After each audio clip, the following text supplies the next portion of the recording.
Hi, இன்றைக்கி first டைமாக pinata cake தாங்க ட்ரை பண்ண போகிறேன்.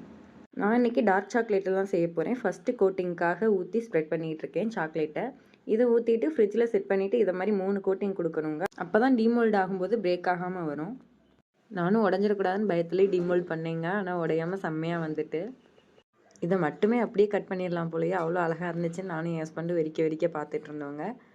அப்புறம் செஞ்சு வச்ச ப்ரௌனிலாம் வேஸ்ட்டாக போயிடும், ராகி ப்ரௌனி வேறு செஞ்சுருக்கோம் அப்படின்னு சொல்லிட்டு அதையும் உள்ளே தூக்கி வச்சுட்டேங்க ஹார்ட் ஷேப்பில் வெட்டி. நம்ம உள்ள ராகி ப்ரௌனின்னு இல்லை, வேறு ஏதாவது சீக்ரெட் கிஃப்ட்டு இல்லாட்டி மெசேஜ் இந்த மாதிரி எதுனாலும் வைக்கலாம், நம்ம பிரேக் ஆனால் அது வர்ற மாதிரி. அப்புறம் சுற்றியில் அங்கங்கே அலங்கரிச்சிட்டு நல்லா போலாம் கட்டி விட்டுட்டு அவ்வளோதாங்க, முடிச்சாச்சு சிம்பிளாக.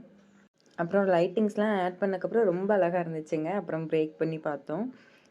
லான்ச் பண்ணுறதுக்கு முன்னாடி நம்மளுக்கு ஒர்க் அவுட் ஆகுதான்னு பார்க்கணும்ல, அதுக்காண்டி தான் வீட்டுக்கு செஞ்சுருந்தோம். என் பையன் எப்படி சாப்பிட்றான் பாருங்கள். இனி நம்மக்கிட்ட பினாட்டா கேக்ஸும் அவைலபிளாக இருக்கும். உங்களுக்கு வேணும்னா கீழே தர்ற நம்பரை கான்டெக்ட் பண்ணிக்கோங்க.